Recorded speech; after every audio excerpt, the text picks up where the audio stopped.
வணக்கம்.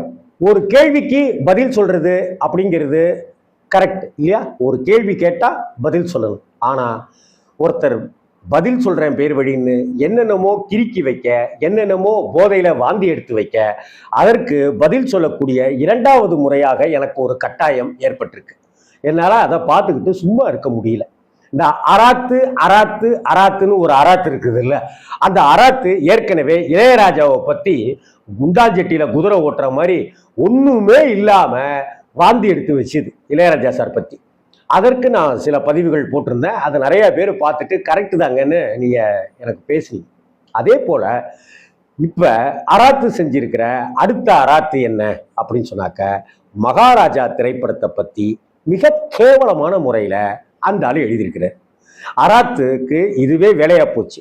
பொதுவா சில பேர் இருக்காங்க, இந்த திருவிளையாடல்ல ஏபி நாகராஜன் சார் வந்து ஒரு வசனம் எழுதியிருப்பாரு, குற்றம் குற்றம் கண்டுபிடித்து பேர் வாங்கும் புலவர்கள் இருக்கிறார்கள் அப்படின்னு.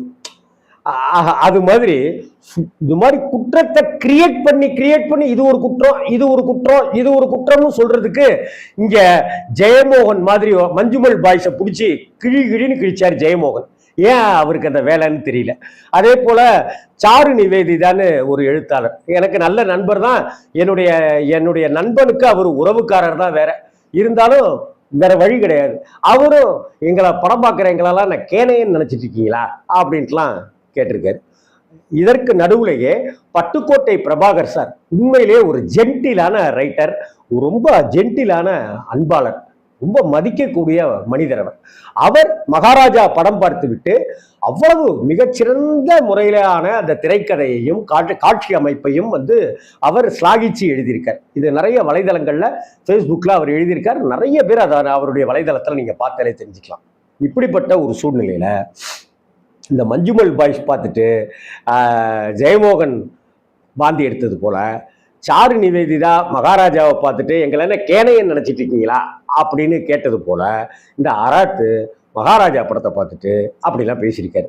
இன்னும் சொல்ல போனா ஜனவரி, பிப்ரவரி, மார்ச், ஏப்ரல், மே, ஜூன் இந்த 6 மாசத்துல வந்த உருப்படியான நல்ல கதை அமைப்பு கொண்ட, நல்ல ஸ்கிரிப்ட் கொண்ட, சரியான நடிப்பு கொண்ட, சரியான வசன நேர்த்திகள் கொண்ட படங்கள்னு இந்த 6 மாசத்துல வந்ததுன்னு பாத்தீங்கன்னாக்க அது ஒண்ணு கருடன் படமா இருக்கும், ரெண்டாவது பாத்தீங்கன்னாக்க இந்த மகாராஜாவா இருக்கு.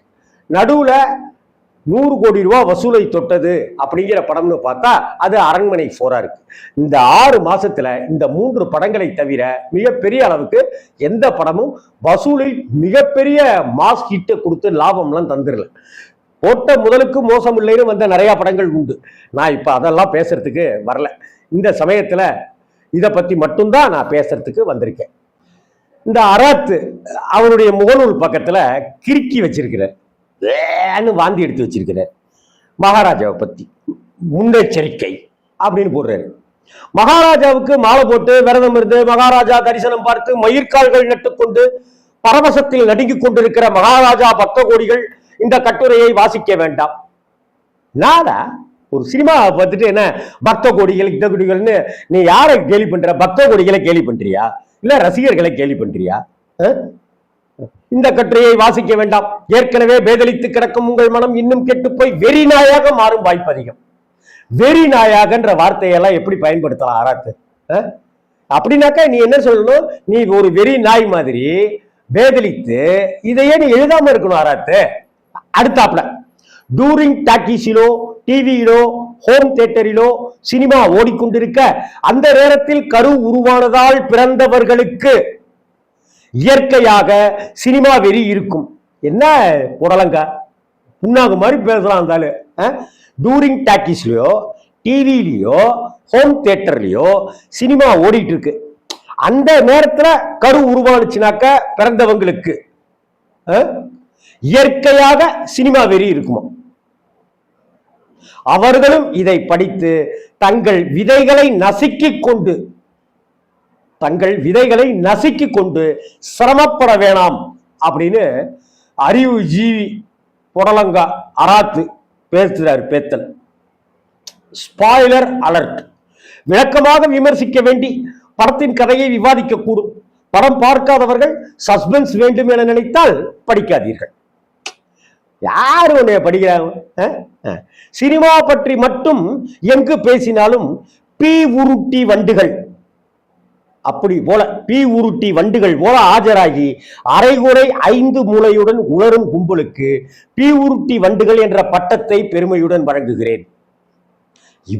இதை விட ஒரு கேவலமான முறையில நம்ம தமிழ் சினிமா ரசிகர்களை சொல்ல முடியுமா?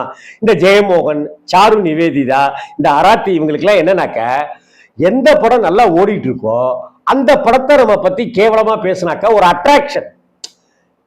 10 பேர் நிக்கிற இடத்துல ஒரு பைத்தியக்கார தக்கான்னு கத்துவாங்க இல்லையா, மனநிலை பாதிக்கப்பட்டு, அது மாதிரி கத்துனாக்கா எல்லாருடைய அட்ராக்ஷனும் வருங்கிற ஒரு ஒரு கேவலமான புத்தி பி உருட்டி வண்டுன்னு தமிழ் ரசிகர்களை சொல்றத நீங்க எப்படி ஜீரணிக்கிறீங்கன்னு தெரியல, என்னால ஜீரணிக்க முடியல. அடுத்தாப்புல நம் சமூகத்திற்கு இன்னமும் கொஞ்சமாவது சுரணையும் ஈரமும் இருக்குதுன்னா அது குழந்தைகள் விஷயத்துலதான். அதுலயும் பெண் குழந்தைகள்னா இன்னும் கொஞ்சம் பாசமும் நேசமும் அதிகம். பெரும்பாலான பெற்றோர்களுக்கு பெண் குழந்தைகள் ஒரு இளவரசி, தேவதை. ஆமா, பெண் குழந்தைகள் தேவதை தான், இளவரசி தான். சரி, ஆண் குழந்தை இளவரசன் தான், ராஜா தான். பெற்றோர்களுக்கும் பெண் குழந்தைகளுக்குமான உறவு மிகவும் எமோஷனல். அப்பா பையனுக்கும் அப்படிதான். இதை அவர் உர்றாரு அப்படியே. ஒவ்வொருவருக்கும் ஒவ்வொரு விதமானது, மிகவும் சென்சிட்டிவான நுட்பமான உறவு சங்கிலி இது. இந்த சமூகத்தின் கேடு பெண் குழந்தை பெற்றவர்கள் எப்போதும் ஒரு சின்ன பதட்டத்தோடையும் பயத்தோடையுமே இருந்துகிட்டு இருப்பாங்க. ஆமா, இந்த கேவலமான சமூகத்துல அராத்து மாதிரியானவங்க வாழ்கிற பிதற்றுகிற இந்த உலகத்துல நம்ம பயந்துட்டு தானே வாழ வேண்டி இருக்கு. பெண்ணை பொறுத்தவன் பதட்டத்துடனும் பயத்துடனும் இருந்து கொண்டிருப்பார்கள். குழந்தைக்கு ஏதாச்சும் ஆயிட போகுது, எவனாச்சும் ஏதாச்சும் பண்ணிட போறான் அப்படிங்கிற ஒரு மெல்லிய பதட்டம் இருந்துகிட்டே தான் இருக்கும். இந்த சமூகத்தால் உருவாக்கப்பட்ட இன்செக்யூரிட்டி ஃபீலிங் இது. இந்த சென்சிட்டிவான உறவை, இந்த பதட்டத்தை, பெண் குழந்தைகள் சம்பந்தப்பட்ட இந்த இன்செக்யூரிட்டி ஃபீலிங்கை வியாபாரமாக்கி கல்லா கட்ட முயன்று அதில் இமாலய வெற்றி பெற்று இருக்கிறது மகாராஜா.